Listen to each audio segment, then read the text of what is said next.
Welcome back to another episode of Smalls That Sell. And for those of you that are new to the channel and wondering what this is all about, we take what is trending, what is hot, what is on the best sellers list in the big box stores, break those down, and figure out how to put our own twist to it. And the whole point of going over these smalls is so that you can incorporate these lower cost, high profit items into your woodworking business to supplement your income while you're waiting for larger items to sell. Or if you're in an area where these small items sell like crazy, you may not want to build the larger items. Either way, there's money to be made with smalls, so let's go ahead and get started. So this first one that I'm going to talk about caught my eye because it is that time of the year. Fresh flowers are everywhere and people are wanting to display them. And this is a perfect way to do it. This is a flower trug. Okay, so to be honest, I had no clue what a trug was. I actually had to look it up, and this is what it is. Apparently it's a flower basket, like go to the field, packing it around, you're cutting your flowers, and then you're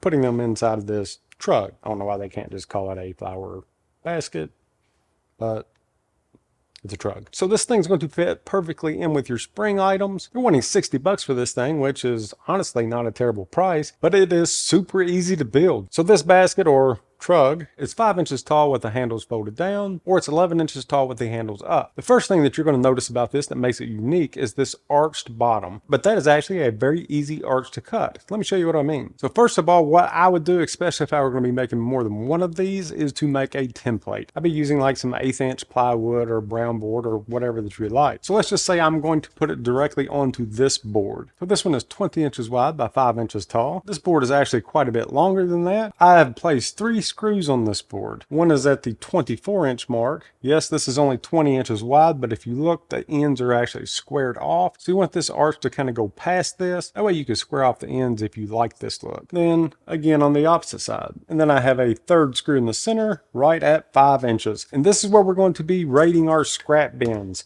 You know, these little slivers of wood that we can't throw away for some odd reason, and people tell us we'll never use them for anything. This is your chance to create something like this and then pack this little piece of scrap in the house and say, you remember how you said that I needed to throw this away? Well, this little piece is what made this. Well, anyway, that's all that you would do with these screws in place. You would just put each end on top of your outside screws and then push down in the center and then hook it over your center screw. And it's going to give you something that looks like this. And if it's not in the arch that you're looking for, you can adjust the center screw up or down, or even add extra screws just to help shape this. And then once you get the shape that you want, just simply trace this little thin strip. You can remove your little piece of super handy scrap that you made sure to save, and now you have a perfect arch that you can jigsaw, bandsaw, whatever saw out that you would like. And then once you get your first one cut, I would use that as your template for the opposite side, or for multiples if you're going to make multiples. So with that cut, the rest is a piece of pie. There's 16 slats on the bottom of this thing. They look like they're right around 1 inch wide and they're 20 inches long. So what you would do is take your 2 side arched pieces, starting on the opposite ends, install 1 bottom slat on each side, and then use equal spacing to install the rest. And for that, you could just use brad nails and wood glue, or if you really wanted to make it look nice, you could actually pre-drill and countersink and put some small screws in this. And now that you have the base done, that's all that you need to do is install these handles. To make these handles, I would cut 4 pieces of the same material that you use for your bottom slats. I'd make them 8 inches long each, and that's going to allow for a little bit of that inside overhang there. And the center part of that handle, that's all they've used is a piece of dowel rod. So if your handle slats are 1 inch wide, let's get some 1 inch dowel to use as your handles. For the handles, that's all that they have done is pre-drilled and placed screws in the ends. To attach it to the basket itself, again, that's all that they have used as some screws, because this is more of a decoration, and the screws will actually allow those arms to kind of pivot back and forth. If it were me and to actually make this thing functional, I would actually attach these arms with dowel rods instead of screws. So I'd place the handles where I wanted them, drill a 3/8 of an inch hole all the way through the basket and the handle, install my dowel all the way through, and then maybe take like a little brass tack and run it through the top just to hold that dowel into place on the outside. And then on the inside, I would drill through that dowel and just place a little pin of some kind just to keep it from sliding out. That would give it a lot more character and it would look more authentic. And I know that I have seen one of these somewhere on a show, Little House on the Prairie. I think that's where I've seen one of these, maybe in the very beginning where they're running through the fields full of flowers or whatever, and, you know, picking them and putting them in this trug. I may have just made that completely up in my head. Maybe that's what I pictured. I don't know. I have no clue, really. Honestly, I have no clue. It just seems, if it wasn't there, then it should have been there because it's fitting.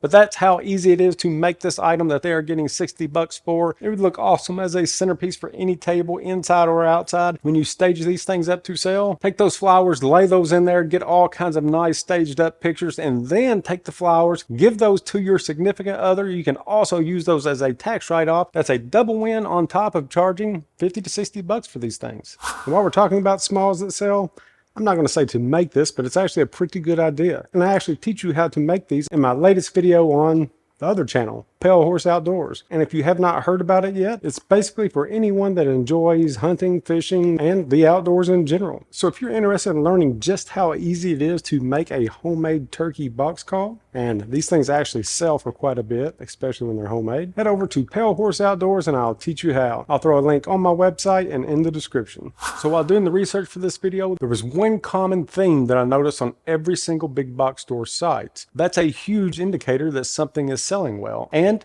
it is triangle shaped items. Okay, for some reason, triangles are in right now. So time period themed items and different colors have always gone in and out of style, but I've always found it interesting that shapes actually go in and out of style. And right now, apparently triangles are hot. So let me show you a couple of examples. So these are sold as a 2-piece solid wood accent shelves, and they're wanting $40 for the set. Actually, that's a very good price. And if I were making these, I would sell them for the same. These things are 18.5 inches long, 7 3/4 of an inch tall, and 3.5 inches deep. So as soon as I saw that 3.5 inches, I instantly thought of 4-inch furring strips because they're 3.5 inches wide and they're only $2.50 a piece. Or if you're a pallet wood person, again, perfect pallet wood project. So for some reason, people struggle whenever it comes to making triangle shaped items. But if you stop and think, anything that is made into a perfect triangle will have 30-degree ends. And that is the only angle that you need to remember, 30 degrees. So to show you a little bit more about what I'm talking about, I used those exact same dimensions and made this. So it's not near as big as what it looks like. Since I used 3/4 of an inch material, this bottom is 17 3/4 of an inch long because I had to account for this extra 3/4 of an inch width here. Place a 30-degree angle on both of the outside edges of my bottom board. The side board that actually attaches to the bottom placed a 30-degree angle on each end of this piece, which is 7 3/4 of an inch from tip to tip. And then this inside piece, again, 30 degrees on both sides, and it's 6 1/8 inch long. Say that you wanted to make this triangle a little bit taller. You would just add length to this outside piece, and then to get the length of this inside, you could put 30 degrees on one end of a board, kind of place it on its edge, and then wherever it overlaps, make that mark in that 30-degree cut. Super easy to do and super fast. I put this together with wood glue and brad nails, and all together, it took me about 5 minutes. And then if I wanted to hang this on the wall, pick up some of these keyhole hangers. They come out to about 30 cents a piece, or even simpler than that, the sawtooth picture frame hangers. And then for the second one in this picture, that's all that they have done is this. Okay, so there's one shelf, and there's your second shelf. That's all that they've done. Flip the thing upside down. They're all made identical. You can do whatever. You can hang it like this if you want. But now that I know how easy these things are to make, how fast I can make these things, and how much money that I would have in the material, this $40 price range for two, that is actually a ton of profit. If you paid $2.50 for an 8-foot furring strip, you can actually get 3 of these out of one board, which brings your cost of material down to 83 cents. You can go ahead and round up to $1 or $1.25 by the time you get your hangers and your staying, but still at that price, selling each one for essentially $20 a piece, the profit margins are astronomical. And this next example is pretty much the same as the last, except they have added an extra triangle to the bottom. Again, you can make these any sizes that you want. Like the other, this one is 3.5 inches deep. It is 21 inches tall, but that's also accounting for the bottom triangle, and it's 19 3/4 of an inch long. Since they are selling this as a single unit, there is a price jump. This shelf they are selling for $50, and it's just as easy to make as the last one. So the main difference in this one and the one that I showed you earlier, see how the one that we did before actually drops down below this base? With this one, the 2 triangle parts are actually sitting on top of this board, which makes it even easier to make. To make each one of these triangles, the top and the bottom, you would need 2 boards that are 10.5 inches long each, put 30-degree angles on both sides, join those 2 boards in the center, and then attach it to your base. And then you would just flip it over and do the exact same thing for this side. 2 10.5 inch boards joined in the center, and with those dimensions, it actually overlap into your first triangle just a little bit. Throw in some sawtooth hangers on your middle board. Again, you could probably make one of these in about 5 minutes, have about $2 in material in this thing, and make a killer profit margin. I'm gonna show you one last triangle shaped item because I think these things would sell like crazy, and there's tons and tons of different options that you could do with this. This is actually a key hook shelf that they've made, and they're selling for 40 bucks. But this mountain style design can be used for so many other projects. So just think in your head while I'm explaining how to do this, what else would look good with this design. This particular shelf is 16 inches wide, 3 inches deep, and 12 inches tall. And that height is going from the bottom of the flat board where they've installed their hooks. The way that they've made this is actually in two different pieces. You have your bottom that just has square cut ends, and I'm going to say that they used the exact same material that they did to get their mountain shape and just flipped it sideways to get this 3-inch bottom. So for the bottom, that's all they did was cut it to length and add the hooks. So for this top, the one thing that we did not cover was if we had multiple triangles that overlapped each other. Again, it's going to be a 30-degree cut. It's just going to be different lengths to get these different dimensions. This is going to be put together just like we did for the first one that I showed you. We're going to start off with our shelf board. We'll add our outside board. Now these are 12 inches tall in total. So accounting for our hook board, these triangles or mountains are going to be right around 9 inches tall each. So we just come up 9 inches, and then we would just come down and make our first complete triangle. Now again, this is the example from the first one, so it won't be to these dimensions, but the process will be the exact same. And then to make this overlapping mountain look, this is all that you would need to make. And then to decide how tall that you want to make this, I'd actually start by cutting this inside board first. Again, 30 degrees on both sides. Place it where you would like it on this triangle, and it would be a lot easier if this was laying flat. And then that's all that you would have to do is to measure the distance from the tip of this board down to your shelf, and then add the thickness of your material. Piece of pie, and that is how you make this mountain look. Then to attach the mountain board to the hanger board, you could use pocket holes in the back of your hanger board, or pre-drill and countersink the back of your shelf board, glue and screw those two pieces together. Then to give it this look so that you know that they are intending for this to be mountains, they have painted the tips of these boards white. And that's as simple as laying a piece of paper across these tips and spray painting, or you could tape everything off and use a brush. Any way that you decide to do it, this is a super cool design that you could keep going with. You could add more mountains to the side of this thing, or even behind these, adding more depth. With something like this, it is only limited to your imagination. And this next one caught my eye for a couple of different reasons. It's this bookshelf from Target, but if you remember, we're going to rename that Target because it sounds fancier. They're starting to want PB style prices for their products. So the old Target is wanting $230 for this super cool bookshelf that you can build for right around 20 bucks. And I liked this look and the potential of this build so much that I decided to build one and show you just how easy it is. And this is my version of it. It was just as easy to build as I thought it would be, and only took 2 boards and a couple of pieces of scrap. So let me show you how I did it. And yes, I'm going to teach you step by step on how to build this, but if you're a plans in the hand type of person, head over to my website and I'll throw a link in the description. So for this project, I'm going to be using 1x10 material. So I'll be needing 10 boards that are 14 inches long, 3 boards that are 7 3/4 of an inch long, and 3 boards that are 7 inches long. So next we'll need 2 pocket holes in one end of each board, except for the 3 boards that are 7 3/4 of an inch long. I'm going to start by assembling one complete box. This will be the very top box. And the way that we're going to line these boxes out will be in an overlap pattern. Let me show you what I'm talking about. So this is how the boxes will be laid out. Each one of these boards will be an outside piece, like this one, and then meet up to the inside of the next board. So since this board was an outside board, its opposite end will be an inside, meeting up here. Since this is outside, inside. You get the point. Since all of these boards are exactly the same length, this is the only way that you can do it and get a perfect square. And for assembly, any end that has a pocket hole in it will connect to an end that does not. I'll be using wood glue and 1 1/4 inch pocket hole screws. Then to make our bottom boxes, we'll be needing 2 of our 14-inch boards and the 7 3/4 board with no pocket holes. So to start with, I'm going to attach one of my 14-inch boards to the 7-inch board. Then we'll attach our second 14-inch board. And lastly, we'll attach our 7-inch board.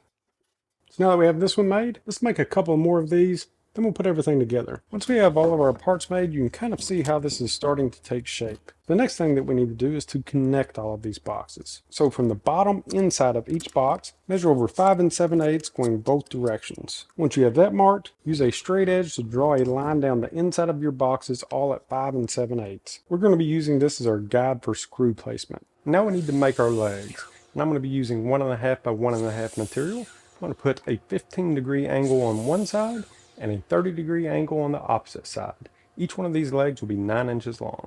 So with our legs cut, let's go ahead and install these to our bottom box. The 30-degree angle will go against the box itself, and the 15-degree angle will go against the floor. Earlier we made an inside measurement at 6 7/8. Let's go ahead and bring that line around to the front so we know where to align our legs to. And then on the inside of the box for each leg, we're going to measure over 6.5 inches from the bottom. We're going to make a mark, and then using that mark, we're going to measure 3/8 in, make a mark, and 1.1/8 in. These marks will be for our screw placement and where I need to pre-drill and counterbore my screw holes. So with my screw placement marked, I'm going to put a piece of scrap wood underneath my material and then pre-drill and counterbore all the holes that I'll be using for the screws to hold my legs in place. So now that we have our holes pre-drilled and counterbored, using the line that we placed on the outside of our boxes earlier, I'm going to line up the bottom of the 30-degree angle of the leg against that line. And then from the inside, I'll install my screws. First leg is on. Now let's attach the other three. Now with the legs attached, you can start to see how things will line up. So starting at our second box, let's go ahead and start attaching the boxes together. So with the lines that we drew earlier at 5 7/8, I'm going to measure 1/2 inch in on both sides. And I'll be doing this for all of my inside lines. And again, with a scrap piece of wood underneath, let's go ahead and pre-drill and counterbore all of these marks.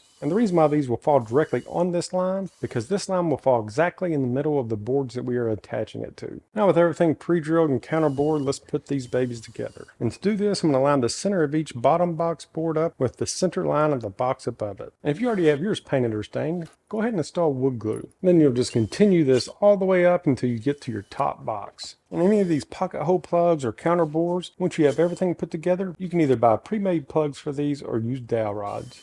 Once you have your top box installed, you're done. And this last one I'm going to show you because it reminded me of something that I've done in the past and maybe right up your alley. So check these out. So these are just little framed out chalkboards that they're selling a set of 2 for $35. So I'm not telling you to make these, but I'm going to give you an example on how you can turn an existing product into something that can sell. So basically that's all that they have done is make picture frames for these, right? So why not just buy picture frames? I'm not talking about buying them from the store, but anytime that you're out in an estate sale or if you're popping tags at Goodwill or whatever, you can always find these small picture frames with glass that may have like a gold trim and out of date, and they are always dirt cheap because nobody wants them. You can actually pick them up for less than $1. So what I used to do is buy those up, take the glass out, put chalk paint on that glass, and then painted the frames different colors and distressed those. Pop the glass and the backing back in, and now you have a chalkboard. If you actually wanted to put them on these little stands, that's all that is a round, which you wouldn't even have to use that. You'd actually use a little piece of square material and then a dowel rod. That's it. That is how you can take something that you can buy for next to nothing and turn it into money. I also did the exact same thing with old 6-panel windows. Whenever an old house would get replacement windows, I would take those old weighted windows, maybe do the 2 outside top panels with chalk paint, 1 on the bottom with chalk paint, and leave your other 3 clear so people could actually put family pictures behind those. And I would drill holes in the bottom and install coat hooks. I sold tons of these things. So just an idea. I ran across this and it reminded me of that. So I thought I would share it with you guys. And that is a perfect example of what this is all about, is to be able to think divergently and see things that other people cannot. And once you figure out how to do that, how to think like that, then you start to look at everything in a different way, even yourself. And when that happens, the blinders are finally off and there is nothing that can hold you back from success. So with that being said, until next time, guys, get up, get out, and go make something. We'll see you.